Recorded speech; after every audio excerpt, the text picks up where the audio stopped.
Morning. बघा last लेक्चरला आपण electrophilic substitution reaction study करत होतो. त्यामध्ये हॅलोजिनेशन, सल्फोनेशन, नायट्रेशन, फिडल-क्राफ्ट रिएक्शन, त्यामध्ये फिडल-क्राफ्ट अल्कायलेशन आपलं कंप्लीट झालं लास्ट लेक्चरला. आता बघा आजच्या लेक्चरला आपण फिडल-क्राफ्ट असायलेशन रिएक्शन स्टडी करणार आहे. ओके, फिडल-क्राफ्ट मध्ये अल्कायलेशन आपलं झालेलं. नेक्स्ट आपण इलेक्ट्रोफिलिक सबस्टिट्यूशन रिएक्शन बघणार आहे. Friedel Crafts alkylation reaction, Friedel Crafts alkylation reaction. बरोबर आहे. आता ही फिडल-क्राफ्ट अल्कायलेशन रिएक्शन आपली कशी असणार लक्षात घ्या. अल्कायलेशन मध्ये काय केलं आपण, हॅलोरिन्स मध्ये अल्किल ग्रुप आपण इंट्रोड्यूस केला होता. बरोबर आहे. हॅलोरिन्स मध्ये अल्किल ग्रुप इंट्रोड्यूस केला होता. पण एक्झाम्पल मिथिल ग्रुप इंट्रोड्यूस केलं पाहिजे होतं, इथिल ग्रुप इंट्रोड्यूस केलं पाहिजे होतं. ओके, आता आपण जे स्टडी करणार आहे ते फिडल-क्राफ्ट कुठला स्टडी करणार आहे, असायलेशन रिएक्शन स्टडी करणार आहे. Fiddle-craft acylation reaction. बघा फिडल-क्राफ्ट असायलेशन रिएक्शन. आता फिडल-क्राफ्ट असायलेशन रिएक्शन मध्ये काय होतं बघा, ते हॅलोअरिन्स is treated with acyl chloride in presence of Lewis acid as a catalyst to gives acyl benzene. Okay, बघा कसं होणार fiddle-craft acylation reaction. Here introduction of acyl group, introduction of acyl group. acyl group कुठला असणार आपला, RC11O, RC11O. त्या ग्रुपला आपण काय म्हणत असतो, असिल ग्रुप असं म्हणत असतो. लक्षात आहे. हा आपला असिल ग्रुप आहे. Introduction of acyl group in haloarenes. Okay, in haloarenes. Okay, कसं होणार बघा, असिल ग्रुप आपण इंट्रोड्यूस करणार आहे हॅलोअरिन्स मध्ये. कसं येणार बघा. मग आता जनरल स्टेटमेंट पहिल्यांदा आपण लिहूया. पेन haloarenes is treated with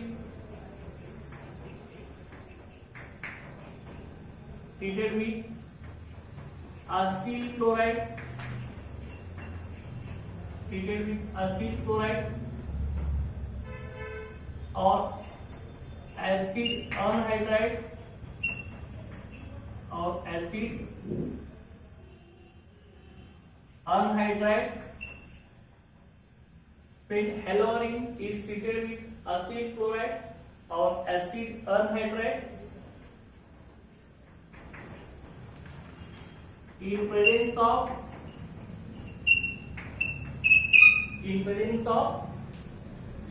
Lewis acid catalyst. Lewis acid catalyst कुठला आहे आपला Lewis acid catalyst, anhydrous AlCl, anhydrous AlCl3. okay, anhydrous AlCl3 who gives acyl benzene, who gives acyl benzene. बघा कसं होणार हॅलोअरिन्स का. हॅलोअरिन्स आता पर्टिक्युलर आपण घेणार. नेम काय असं,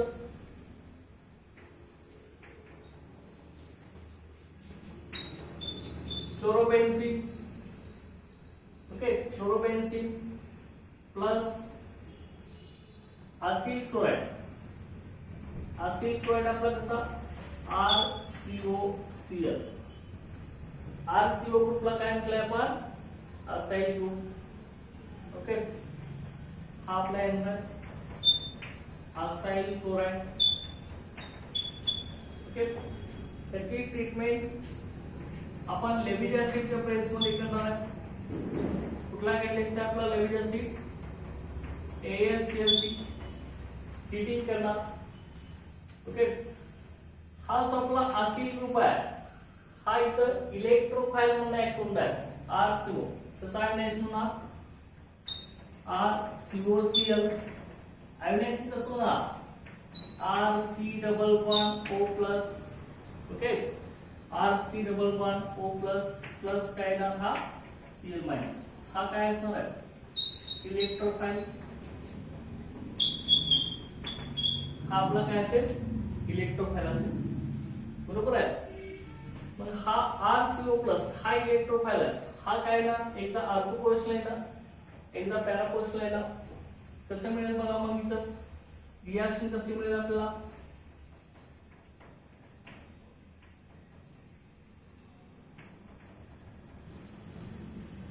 Cl ऍडव्हिस असिल ग्रुप ऑर्थोपोर्शनल गेला.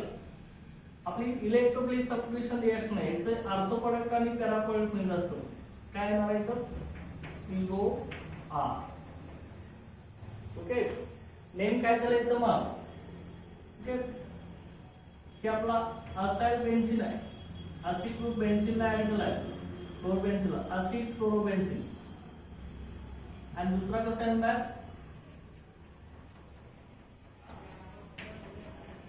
आणि इकडे कसं आहे ना बघा याच्यामध्ये दुसरा आपला इथं काय मिळेल तुम्हाला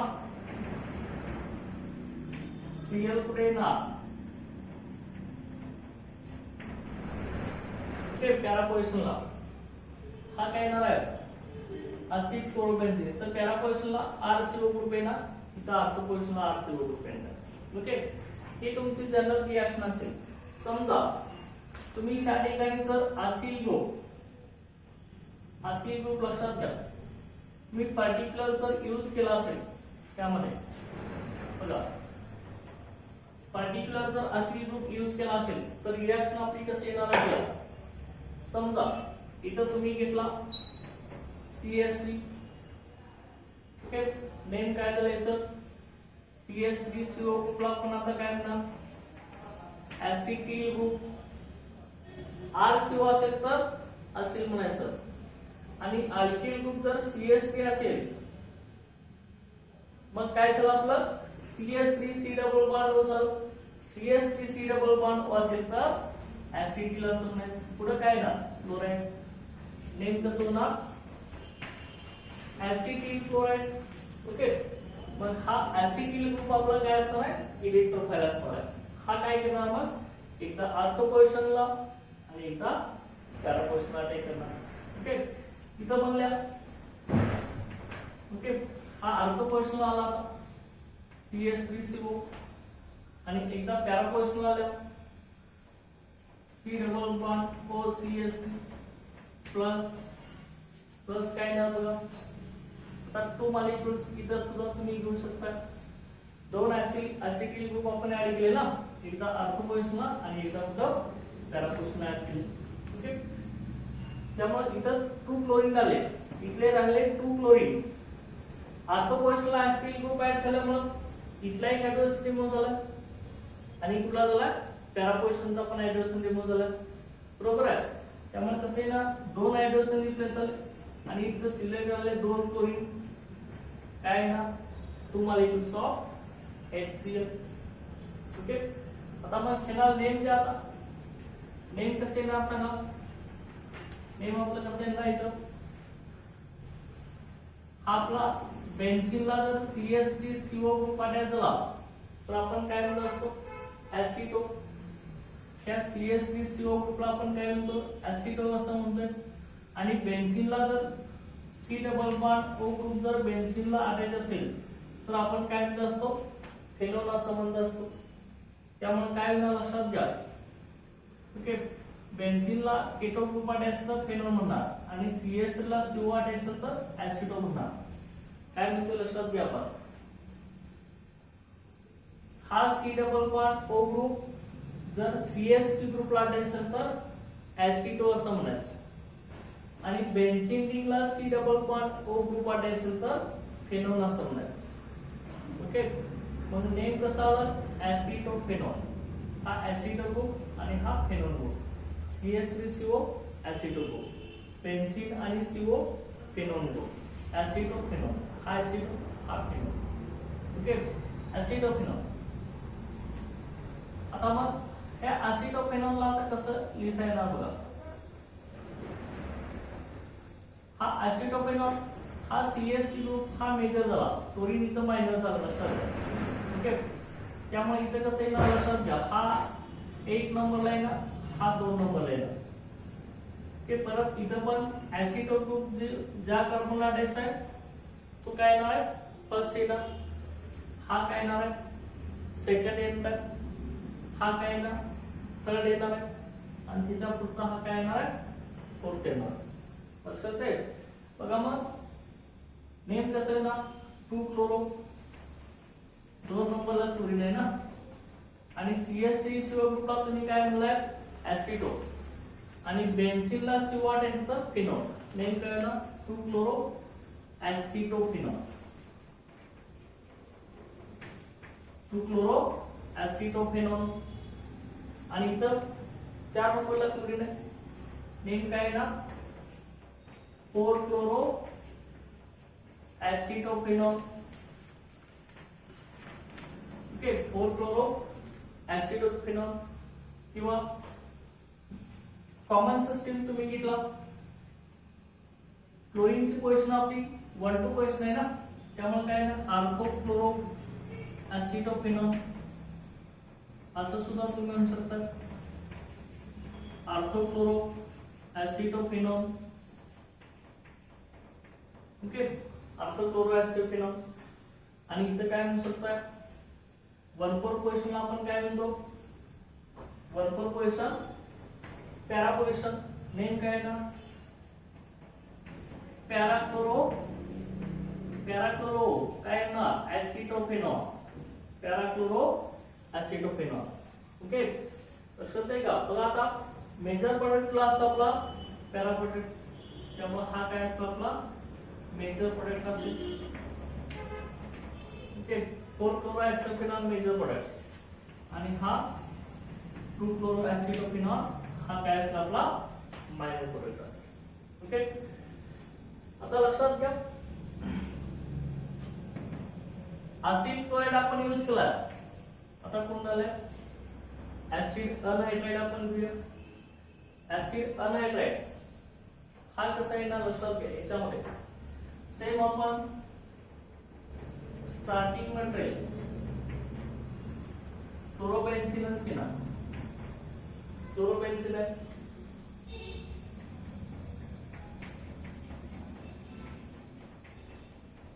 ओके प्लस काय घेणार बघा आपण ऍसिड अनहायड्राइड म्हणजे अब्सेन्स ऑफ वॉटर लक्षात घ्या ऍसिड आपला कसा असतो कार्बोक्सिलिक ऍसिड RCOOH त्याला आपण काय म्हणतोय कार्बोक्सिलिक ऍसिड बरोबर आहे मग हा जो कार्बोक्सिलिक ऍसिड आहे त्याचे 2 मॉलिक्यूल आपण घेणार आहे RCOOH ओके त्याचा अनहायड्राइड करणार म्हणजे त्यातला वॉटर मॉलिक्यूल रिमूव्ह करणार आहे असा वॉटर मॉलिक्यूल तुम्ही रिमूव्ह केला एका कार्बोक्सिलिक ऍसिड मधील OH ग्रुप आणि एका मधील H काय रिमूव्ह झाला OH आणि H H2 रिमूव्ह झाला लक्षात आहे बघा मग याच्यापासून काय मिळाले कसं होणार आहे हा OH आणि H जर काढला तर आपल्या स्ट्रक्चर कसं दिसेल RCO हा कार्बन डायरेक्ट ह्या ऑप्शनला अटॅच होईल परत तिथं C11OR ऍडिड असेल लक्षात आहे बघा मग हा काय झाला ऍसिड मधून वॉटर मॉलिक्यूल रिमूव्ह झाला म्हणून याला काय म्हणायचं ऍसिड अनहायड्राइड ओके म्हणून हा काय झाला ऍसिड अनहायड्राइड ओके आता मग इथं बघा हा जो ऍसिड अनहायड्राइड आहे त्याची रिएक्शन आपण आता हॅलोआरिन्स बरोबर म्हणजे त्या क्लोरोबेन्झीन बरोबर करणार आहे ते आता डायरेक्ट ऍसिड अनहायड्राइड आपण इथे लिहूया ओके तुम्हाला कसं तयार होतं हे पण सांगितलंय ऍसिड अनहायड्राइड आता तुम्ही इथं R म्हणजे कुठलाही ग्रुप तुम्ही घेऊ शकता ना समजा तुम्ही R इथं अल्किल ग्रुप समजा तुम्ही CH3 घेतला असेल ओके आर तुम्ही CH3 ग्रुप जर घेतला असेल ओके तर हिच्यापासून कसं होणार तर वॉटर मॉलिक्यूल आपला रिमूव्ह होणारच आहे सेम ह्याच पॅटर्न मध्ये CH3COOH आर इथला CH3 घेतलाय आपण इथला आर पण लिहा CH3 ओके CH3COOH च्या कार्बोक्सिलिक ऍसिडला आपण काय म्हणतोय याचं नेम काय आपलं ऍसिटिक ऍसिड हा काय असणार ऍसिटिक ऍसिड ओके मग हा जो ऍसिटिक ऍसिड आहे त्याच्यातून जर वॉटर मॉलिक्यूल रिमूव्ह झाला तर आपल्याला अनहायड्राइड मिळणार आहे त्या अनहायड्राइडचं नेम काय आपलं ऍसिटिक ऍसिडचं अनहायड्राइड आहे म्हणून आपण काय म्हणतोय ऍसिडिक अनहायड्राइड ओके आता हे आपण यूज करणार ऍसिडिक अनहायड्राइड त्या क्लोरोबेन्झीन बरोबर रिएक्शन करण्यासाठी ओके येऊन घ्या मग कसं येणार आता हे ऍसिडिक अनहायड्राइड इथं आपण काढलेलंच आहे तर बघा ऍसिडिक अनहायड्राइड कसं येईल बघा CH3 C11O C11O CH3 okay याला आपण काय म्हणतोय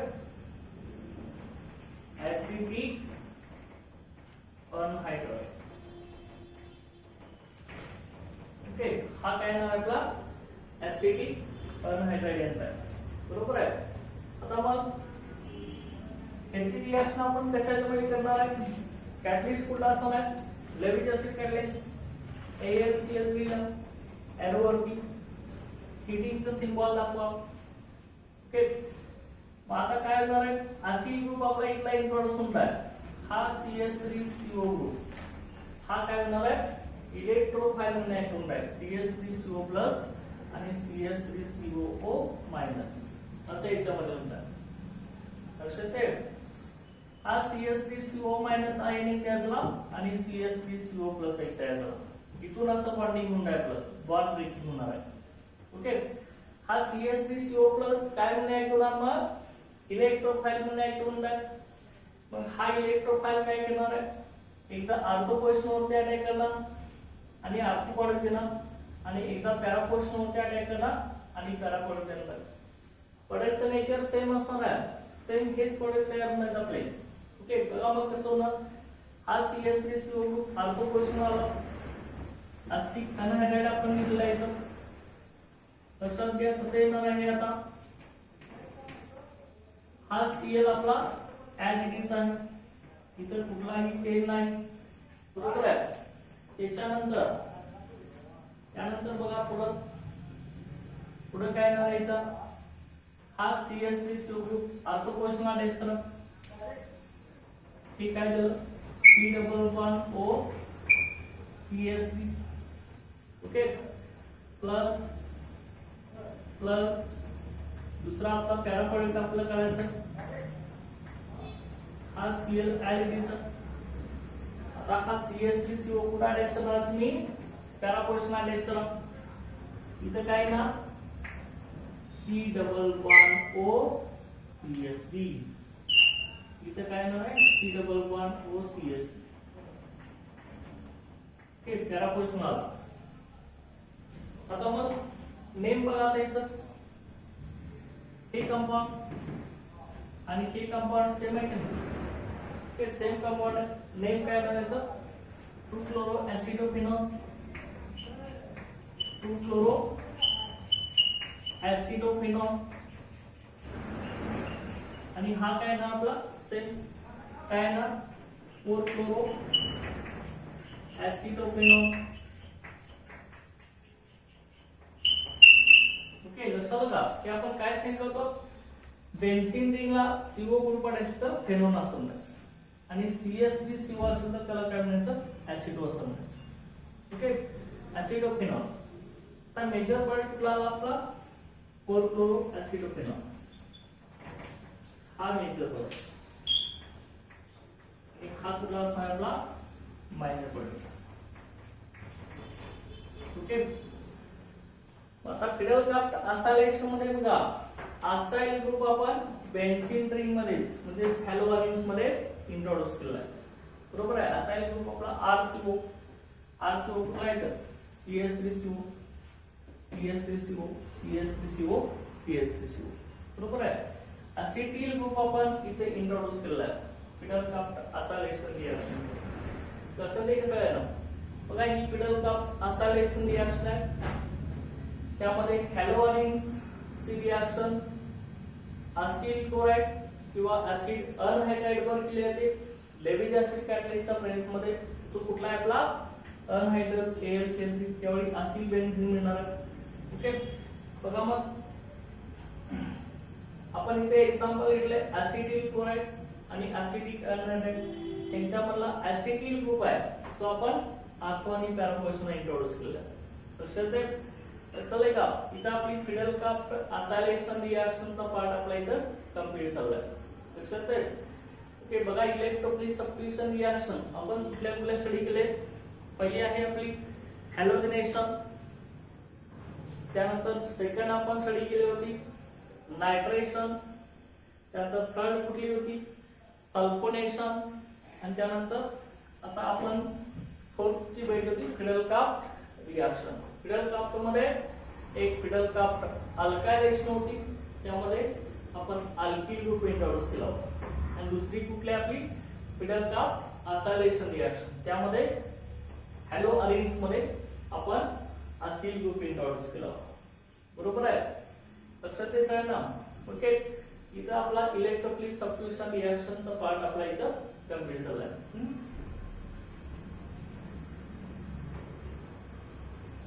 ओके आता त्यानंतर आपला पुढचा पार्ट जो टॉपिक मधला आहे तो totally depends on स्टेरियोकेमिस्ट्री.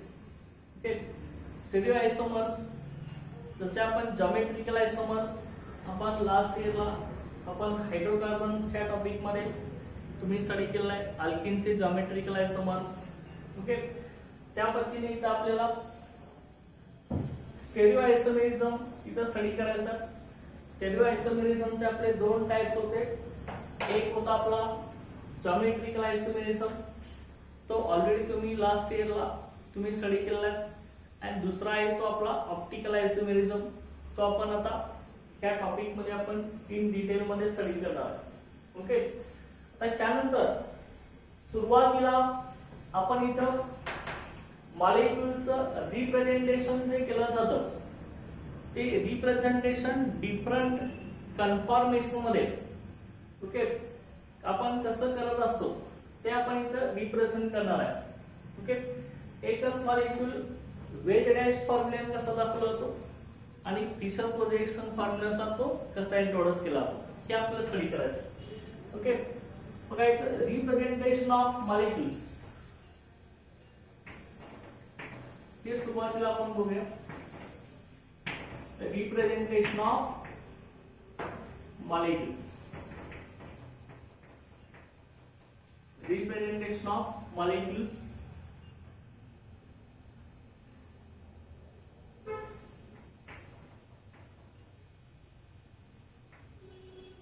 Representation of molecules. Okay, in different conformations.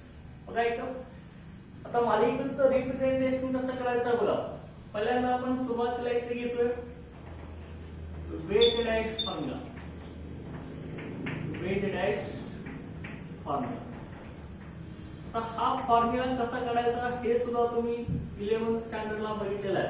Weight dash formula बरीच मुलं लक्षात घ्या अतिशय इम्पॉर्टंट आहे. अतिशय इम्पॉर्टंट. ओके मुलांना समजत नाही वेट डॅश फॉर्म्युला कसा काढायचा. त्यानंतर फिशर प्रोजेक्शन फॉर्म्युला कसा काढायचा. न्यूमॅन प्रोजेक्शन फॉर्म्युला कसा रिप्रेझेंट करायचा आणि सॉर्स फॉर्म्युला कसा रिप्रेझेंट करायचा. अतिशय मुलं इथे कन्फ्युज होत असतात. लक्षात घ्या हे एकदम सोपं आहे. वेट डॅश कसं लिहायचं आणि वेट डॅशचं कन्व्हर्शन फिशर प्रोजेक्शन फॉर्म्युलामध्ये कसं करायचं हे एकदम सिंपल आहे. लक्षात घ्या एक मी इथं ट्रिक्स तुम्हाला इथे देणार आहे. ओके ते तुम्हाला कायमच लक्षात राहील. लक्षात घ्या तुम्हाला ह्याच्यावरती क्वेश्चन MSP सीटला असू शकतात. जेईला तुमचे क्वेश्चन असतात त्याच्यावरती आणि नीटला एक्झामला याचे क्वेश्चन असतात. लक्षात घ्या. ओके मॉलिक्युल्स आता वेट डॅश फॉर्म्युलानुसार मॉलिक्यूल कसा आपण रिप्रेझेंट करणार आहे बघा. लक्षात घ्या सिंपल आहे. आता इथं वेट डॅश फॉर्म्युला आपण लिहित असताना tetrahedral nature of carbon atom. Okay, optical activity is due to the tetrahedral nature of carbon atom. कार्बनचं टेट्राहेड्रल नेचर असतं. Tetrahedral nature of carbon atom. जे कार्बनला काय असतात 4 डिफरंट एटम्स किंवा ग्रुप्स अटॅच असतात. Okay, tetrahedral nature of carbon atom कसं असतं बघा. टेट्राहेड्रल नेचर इथं तुम्हाला मी दाखवते 3 डायमेन्शनल मध्ये. 3 डायमेन्शनल मध्ये कसं येणार आहे बघा. Tetrahedral nature of carbon atom बघा, लक्षात घ्या. सेंटरला इथं कार्बन असेल, इथं आपला अशा पद्धतीने. ओके, हा इथं असेल आणि हा आपला इथं असेल. लक्षात घ्या.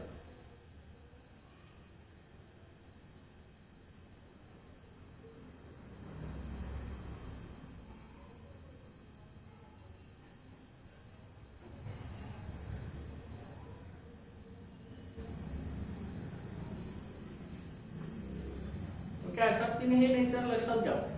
सगळंच आपण आता इथं 3 डायमेन्शनल मध्ये व्ह्यू मधून आपण बघणार आहे. सेंटरला कोण असणार आहे याच्यामध्ये. सेंटरला आपला कार्बन असणार आहे. ओके, इथे एक ग्रुप असणार आहे, इथे एक ग्रुप असणार आहे, इथे एक ग्रुप असणार आहे, इथे एक ग्रुप असणार आहे. ओके, आता मग हाच मॉलिक्यूल आपण आता रिप्रेझेंट करणार. लक्षात घ्या की अशा पद्धतीने आहे. Carbon having tetrahedral nature. कार्बनचं नेचर कसं आहे आपलं टेट्राहेड्रल नेचर आहे. ओके, ते आपण असं दाखवणार. लक्षात घ्या टेट्राहेड्रल नेचर. ओके, कार्बनला डिफरंट आयटम्स किंवा आपले ग्रुप्स अटॅच आहेत. ओके, हे आपलं टेट्राहेड्रल नेचर ऑफ कार्बन आहे. तसं ते का आपल्या फॅन सारखं स्ट्रक्चर आहे. बरोबर सेंटरला कार्बन. ओके, वरती हायड्रोजन असणार आहे, खाली आपले हायड्रोजन असतील किंवा डिफरंट ग्रुप अटॅच असतील. ओके, आता हे जे स्ट्रक्चर आहे कार्बनचं टेट्राहेड्रल नेचर आपल्याला वेट डॅश फॉर्म्युलानुसार रिप्रेझेंट करायचं आहे. लक्षात का 3 डायमेन्शनल स्ट्रक्चर आहे. ओके, एकाच वेळी आपण सगळे आयटम्स किंवा ग्रुप इथं बघू शकत नाही. बघा, लक्षात घ्या हे आपण आता कसं रिप्रेझेंट करणार आहे. लक्षात घ्या त्यामध्ये कसं येणार आहे बघा. आता वेट डॅश फॉर्म्युलानुसार आपण रिप्रेझेंट करणार आहे मॉलिक्युल्स 3 डायमेन्शनल मध्ये. कसं येणार बघा. कार्बनचं टेट्राहेड्रल नेचर आहे. टेट्राहेड्रल नेचर नुसार ही जी आपण लाईन दाखवणार आहे. लक्षात घ्या याच्यामध्ये ही जी लाईन आपण इथे दाखवणार आहे याच्यामध्ये कन्सिडर करा. इथे जे आपण लाईन दाखवणार आहे ही जी लाईन आहे, ही जी 2 बॉन्ड्स आहेत, ही बॉन्ड्स आहेत on the plane of paper. चल का on the plane of paper. Okay, plane वरती लक्षात घ्या प्लेन ऑफ पेपर आहे ते. ओके, आणि इकडले जे आहे लक्षात घ्या इथं जे आपण दाखवणार आहे जे बॉन्ड आपण याची डायरेक्ट ह्या सॉलिड लाईन दाखवले हे on the plane of paper आहे. On the plane of paper. त्यानंतर ही से आपली जे bonds out of the plane है और above the plane of paper है. Okay, above the plane of paper. आणि जे bond below the plane of paper. Okay, below the plane of paper. ही जी बॉन्ड आहे आपला तो below the plane of paper. हा कुठं असणार आहे below the plane of paper. Okay, व्यवस्थित बघा below the plane of paper dash dash लाईनचा bond below the plane of paper. आणि त्यानंतर हा जो बॉन्ड आहे हा पण कशाने दाखवला आहे वेज सॉलिड वेज. हा आपला कसा असणार आहे above the plane of paper. Above the plane of paper हा कुठं असणार आहे above the plane of paper असणार आहे. लक्षात येते का बघा याच्यामध्ये आता below the plane of paper ह्यालाच आपण काय म्हणतो असतो behind the plane of paper. Above the plane of paper ह्यालाच आपण काय म्हणतो out of plane. Out of plane of paper. Okay, out of plane of paper. त्यानंतर दुसरा याच्यामध्ये बघा, हे जे आहे सॉलिड लाईन डायरेक्ट आपण दाखवले की कसे on the plane of paper. हे लक्षात घ्या, तुम्हाला जर रिप्रेझेंट करायचं असेल तर लक्षात घ्या, असा मी मॉलिक्यूल जर घेतला, इथं आपलं हे टेट्राहेड्रल नेचर आहे, लक्षात घ्या याच्यामध्ये असा आपला मॉलिक्यूल आहे. ओके, हे अशा तीन टेट्राहेड्रल नेचर आहे, लक्षात घ्या. हे प्लग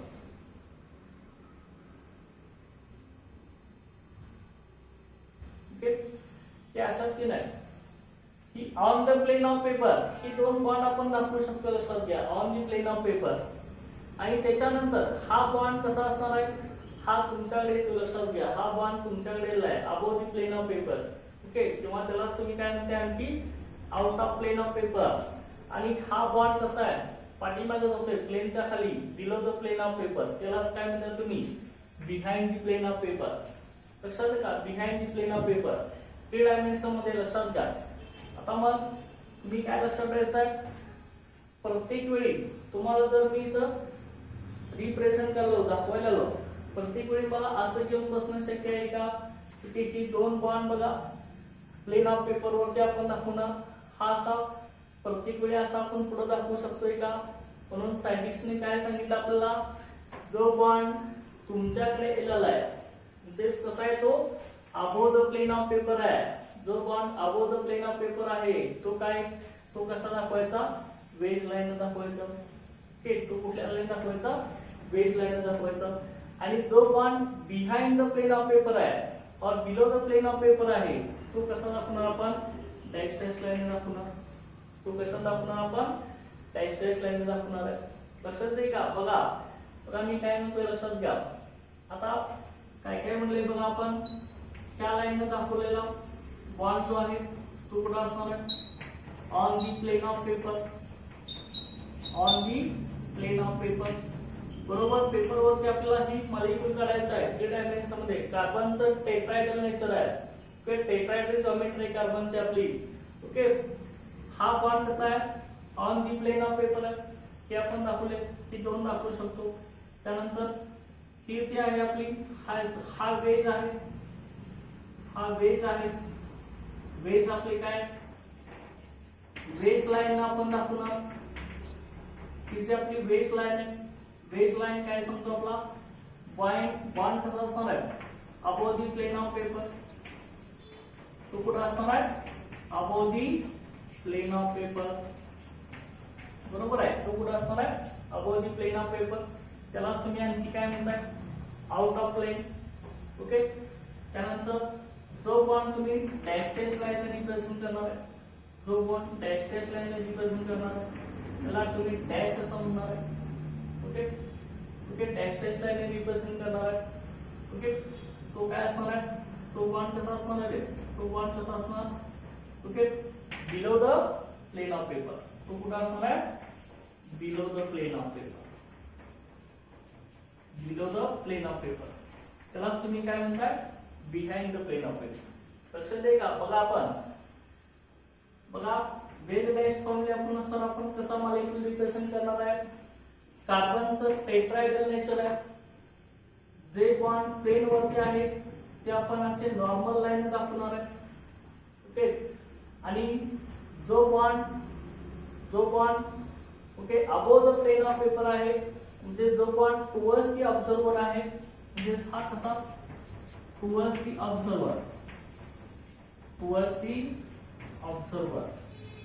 ओके, आणि हा कसा असणार आहे, अवे फ्रॉम ऑब्झर्वर. हा कसा असणार आहे, अवे फ्रॉम ऑब्झर्वर.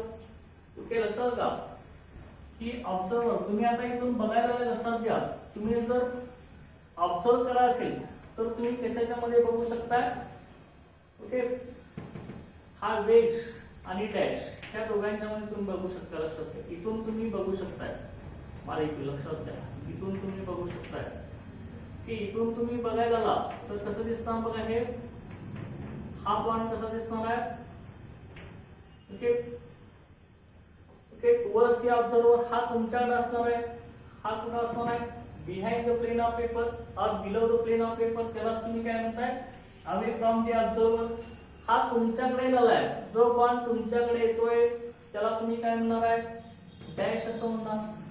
जो point behind the plane of paper असणार आहे त्याला तुम्ही काय म्हणणार आहे डॅश असं म्हणणार आहे. लक्षात येईल का? बघा आता मग मी आता याच्यामध्ये काय लक्षात ठेवणार, बघा tetrahedral nature of carbon on the plane of paper molecule direct आपण अशा लाईन दाखवणार आहे नॉर्मल लाईन. ओके, जो पॉइंट टुवर्ड्स दी ऑब्झर्वर आहे म्हणजे अबोव दी प्लेन आहे तो आपण बेस लाईन दाखवणार. ओके, जो point above the plane of paper आहे किंवा त्याला काय म्हणतो आपण आउट ऑफ प्लेन आहे तो कशाने दाखवणार आहे बेस लाईन दाखवणार.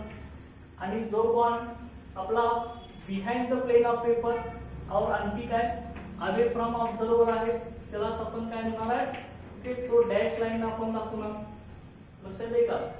जो पॉइंट टुवर्ड्स द ऑब्झर्वर म्हणजे आउट ऑफ प्लेन त्यालाच काय म्हणतात above the plane of paper. Okay, आणि तो बेस लाईन दाखवायचा. जो point below the plane of paper किंवा अवे फ्रॉम ऑब्झर्वर त्याला काय म्हणायचं डॅश लाईन रिप्रेझेंट करायचं. ओके, डॉट लाईन आपण रिप्रेझेंट करणार. ओके, आता लक्षात घ्या ह्याच्यामध्ये हे जे आपलं 3 डायमेन्शनल रिप्रेझेंटेशन आहे 3D मध्ये आपण इथं मॉलिक्यूल रिप्रेझेंट करायला एखादा मॉलिक्यूल तुम्ही घेतला असेल तर त्यामध्ये कसं येणार आहे लक्षात घ्या. समजा मी एखादा इथं मॉलिक्यूल इथं घेतलेला असेल, समजा इथं कार्बन असेल, इथं क्लोरीन असेल,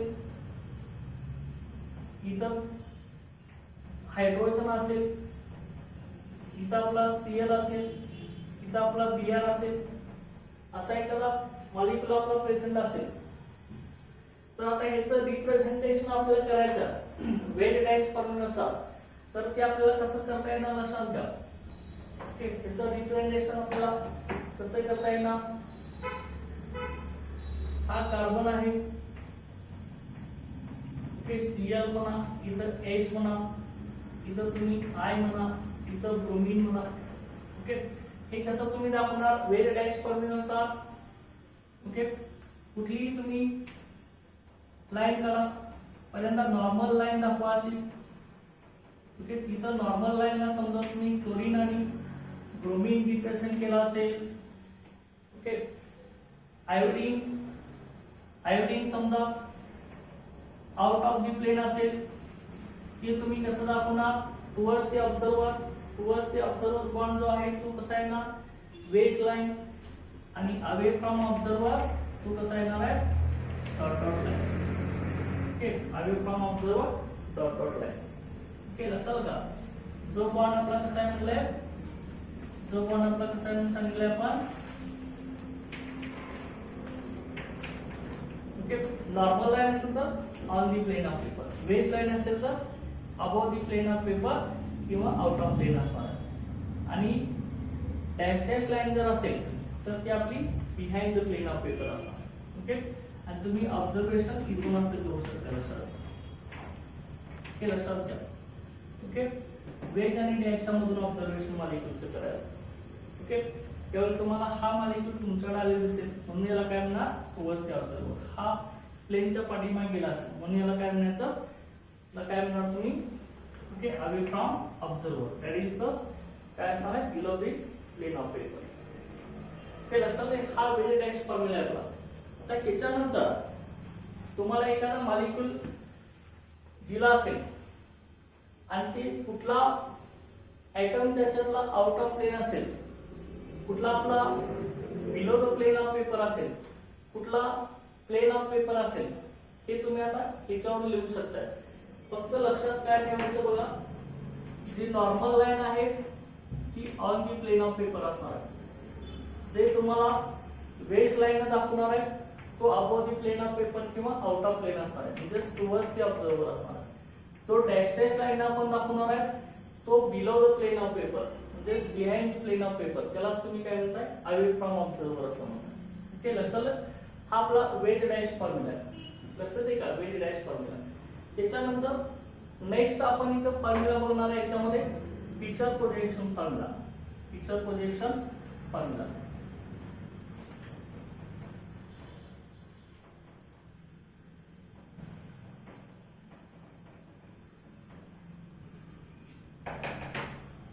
बघा इथं Fischer projection formula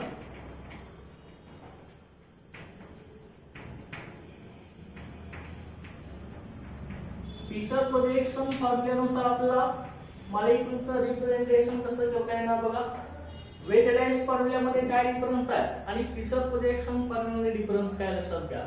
wedge dash फॉर्म्युल्यामध्ये molecule आपण 3 डायमेन्शन मध्ये रिप्रेझेंट करत असतो आणि फिशर या सायंटिस्टनं 3 डायमेन्शनचं कन्वर्जन 2 डायमेन्शन मध्ये केलेलं लक्षात घ्या. How to write the 3 dimensional structure by 2 dimensional structure. Okay, 3D चं कन्वर्जन 2D मध्ये केलेलं लक्षात घ्या. 2 डायमेन्शन मध्ये एका मॉलिक्यूल कसा रिप्रेझेंट करायचा हे फिशर या सायंटिस्टनं सांगितलं आहे. आणि हे 2 डायमेन्शन मध्ये आपण स्टडी करत असल्यामुळे आपल्याला केमिस्ट्री स्टडी करणं एकदम इझी होत गेलेलं लक्षात घ्या. ओके, कारण का प्रत्येक वेळी आपण above the plane of paper असलेला बॉन्ड असं आपण तुमच्याकडे असं दाखवू शकत नाही. ते आपल्याला काय करायला लागेल, प्रत्येक वेळी चार्ट किंवा असा पेन घेऊन बसायला लागेल. चालेल का. त्यामुळं जो बॉन्ड तुमच्याकडे येतोय टुवर्ड्स द ऑब्झर्वर तो आपला वेट लाईन दाखवणार आहे, तो above the plane of paper. जो behind the plane of paper आहे तो आपण डॅश डॅश लाईन दाखवणार आहे. ते आता कसं येणार बघा. फिशर काय सांगतोय बघा. फिशर काय सांगतोय लक्षात घ्या, इम्पॉर्टंट आहे. फिशर काय सांगतोय हॉरिझॉन्टल लाईन करा, व्हर्टिकल लाईन करा. ओके, फिशर काय सांगतोय एक हॉरिझॉन्टल लाईन करा, एक व्हर्टिकल लाईन करा. ओके, जे बॉन्ड हॉरिझॉन्टल लाईनला आहे त्याला काय म्हणा, वेज असं म्हणा. ओके, जे बॉन्ड हॉरिझॉन्टल लाईनला आहे ते वेज न दाखवा. ओके, आणि जे बॉन्ड आपले व्हर्टिकल आहे ते आपले डॉट डॉट लाईन दाखवा. ओके, जे बॉन्ड आपले व्हर्टिकल लाईनला आहे ते डॉट डॉट लाईन दाखवा. कसं का फिशर काय म्हणते बघा, हॉरिझॉन्टल लाईन बघा मी इथं लिहितोय हॉरिझॉन्टल लाईन. हॉरिझॉन्टल लाईन कशाने दाखवायचं आपली wedge. Horizontal line wedge. Okay, horizontal line wedge न दाखवायची आणि तो काय असणार आहे, हॉरिझॉन्टल लाईन मधला जो बॉन्ड असणार आहे तो कसा असणार आहे, towards the observer. Towards the observer. Okay, towards the observer. त्यालाच तुम्ही काय म्हणताय, त्यालाच तुम्ही काय म्हणताय above the plane of paper और above the plane of paper और आणखी काय म्हणता तुम्ही out of plane. Out of plane. Okay, लक्षात. त्यानंतर vertical line. Vertical line. Vertical line काय सांगते लक्षात घ्या. Vertical line. Vertical line dash dash line दाखवायचं. ओके, डॅश डॅश लाईन तुम्ही दाखवणार. ही काय असणार, व्हर्टिकल लाईन मधला बॉन्ड कसा असतो, away from observer. Vertical line मधला बॉन्ड अवे फ्रॉम ऑब्झर्वर. अतिशय सोपा लक्षात घ्या. बघा व्यवस्थित कसं बघायचं आहे. Away from observer. Okay, away from observer त्यालाच तुम्ही काय म्हणताय below the plane of paper. Below the plane और behind the plane. Behind the plane of paper. Okay, लक्षात येते का. बघा लक्षात घ्या. फिशर काय सांगतोय बघा, हॉरिझॉन्टल लाईन नाही करा, व्हर्टिकल लाईन नाही करा. Okay, horizontal line, vertical line. Horizontal line आहे ती कशाने दाखवा, वेज न दाखवा. वेज आपण इथे काढून घेतली की वेज. बरोबर आहे. हॉरिझॉन्टल लाईन वेज न दाखवा. व्हर्टिकल लाईन, व्हर्टिकल लाईन कशाने दाखवा म्हणजे तो डॅश न दाखवा. ओके, व्हर्टिकल लाईन आपली इथे डॅश आहे. कशाला मग आपल्या हॉरिझॉन्टल लाईन कशी आहे आपली towards the observer. Okay, observer कडे येणार म्हणजे इथून आपण असं बघणार आहे लक्षात घ्यायचं मॉलिक्यूलला. इथून आपण ऑब्झर्व करणार आहे टुवर्ड्स दी ऑब्झर्वर. त्यालाच आपण काय म्हणतोय त्या बॉन्डला सांगती above the plane of paper और आउट ऑफ प्लेन. चल का above the plane of out of plane म्हणजे लक्षात घ्या हे तुमचं टेट्राहेड्रल नेचर आहे. असे मॉलिक्यूल्स आहेत लक्षात घ्या याच्यामध्ये. आता हे आपल्या इथं व्यवस्थित दाखवता येणार 3 डायमेन्शन तुम्ही कन्सिडर करायचं लक्षात घ्या. अशा पद्धतीने हे मॉलिक्यूल्स आहेत टेट्राहेड्रल नेचर. बघा याच्यामध्ये हे जर बॉन्ड आपले रोटेट झाले याच्यामधले तर हे आपल्याला कसं दिसणार, हा असा फिरला लक्षात घ्या, किंवा हे आपण असं धरूया, हे अशाच फिरून इथं असेल. हे जर असं फिरलं लक्षात घ्या की मॉलिक्युलचं नेचर आपलं असं येतं. ओके, ही जर असं फिरलं तर कसं दिसणार आहे, हे तुमच्या डाल्यासारखी बॉन्ड वाटणार.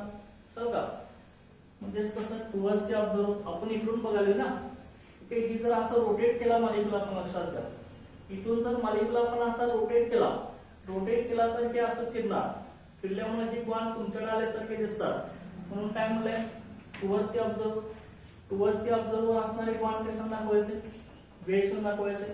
हे बॉन्ड कसे असतात, अबोव द प्लेन किंवा आउट ऑफ प्लेन, त्या प्लेनच्या वरती येतात ना असेल, म्हणून याला काय म्हणलंय, above the plane of out of plane. आणि त्याच्यानंतर ही बॉन्ड बघा, ही खाली असणार आहे ना, हे असं फिरल्यानंतर इकडला बॉन्ड कुठे आहे आपला, खाली आहे ना, अवे फ्रॉम ऑब्झर्वर. आता तुम्ही इकडून बघायला त्याच्या पाठीमागचे बॉन्ड इकडे मागे असणार आहेत, हे आपण आता दाखवू शकत नाही. ते कसे असणार, अवे फ्रॉम ऑब्झर्वर. तुम्ही फक्त इथून बघणार लक्षात घ्या, हे अवे फ्रॉम ऑब्झर्वर. ते कशाने दाखवायचे, डॅश लाईन दाखवायचे. त्याला तुम्ही काय म्हणता, त्या बॉन्डला below the plane of paper और बिहाइंड द प्लेन ऑफ, समजले का. ते म्हणजे फिशरने काय सांगितलं, 3 डायमेन्शनचं 2 डायमेन्शन मध्ये स्ट्रक्चर कसं लिहायचं. ओके, जो बॉन्ड आता लाईन कसं लिहायचं सांगितलं, एक हॉरिझॉन्टल लाईन काढायची, एक व्हर्टिकल लाईन काढायची. ओके, असिमेट्रिक कार्बन आयटम साठी एक हॉरिझॉन्टल लाईन काढायची, एक व्हर्टिकल लाईन काढायची. हॉरिझॉन्टल लाईन वेव्हने दाखवा, ती टुवर्ड्स द ऑब्झर्वर असणार आहे. व्हर्टिकल लाईन आहे ती डॅश डॅशने दाखवा, ती डॅशने दाखवायची.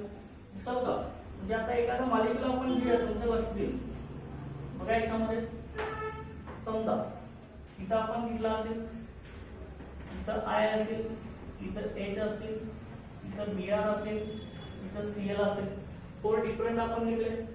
तर ह्या पॅटर्न मध्ये लिहिण्यासाठी कसं करायचंय, ओके, फिशर काय म्हणतोय, फिशर आपलं हॉरिझॉन्टल लाईन काढा, व्हर्टिकल लाईन काढा. हॉरिझॉन्टल लाईन कशाने दाखवायची, ओके, वेव्हने दाखवायची असेल. ओके, अशा ओके, ही वेव्हने दाखवायची. ओके, त्यानंतर जी आपली व्हर्टिकल लाईन आहे ती कशाने दाखवायची, डॅशने दाखवायची. ओके, ही आपली डॅश, ओके, डॅशने दाखवा. आता जे बॉन्ड आपले कसे, ओके, हॉरिझॉन्टल लाईन दाखवणं ही टुवर्ड्स द ऑब्झर्वर आहे. म्हणजे आता इकडे कुठले आहेत बघा, इकडे आपण हायड्रोजन दाखवलं, इकडे ब्रोमीन दाखवलं, इथं आयोडीन असेल, इथं क्लोरीन असेल. ओके, अशा तीन असणार. तसं नाही का, Fischer projection formula vertical line आणि हॉरिझॉन्टल लाईन फक्त आपण ड्रॉ करणार आहे, आणि हा वेज डॅश फॉर्म्युला. आता नेक्स्ट लेक्चरला आपण वेज डॅश फॉर्म्युलाचं कन्व्हर्जन फिशर प्रोजेक्शन मध्ये कसं करता येतं ते आपल्याला बघायचं. ओके, लक्षात, त्यासाठी हा व्हिडिओ तुम्ही व्यवस्थित बघायचा. ओके, वेज डॅशचं कन्व्हर्जन फिशर प्रोजेक्शन मध्ये कसं करायचं. बरीचशी मला कन्फ्युज होतात, लक्षात घ्या. हे तुम्हाला 100% नीटला 3-4 क्वेश्चन असतात, जेईला 1-2 क्वेश्चन असतात, सीटला एखादा क्वेश्चन असतो. ओके, त्यामुळे हे येते एकदम सोपं आहे, लक्षात घ्या. व्यवस्थित तुम्ही स्टडी करायचं आहे. ओके, एकदम सोपं आहे. उद्या आणि आपण रिवाइज करून की आपण वेज डॅशचं फिशर मध्ये कन्व्हर्जन कसं होतं हे आपण स्टडी करणार. Okay, thank you.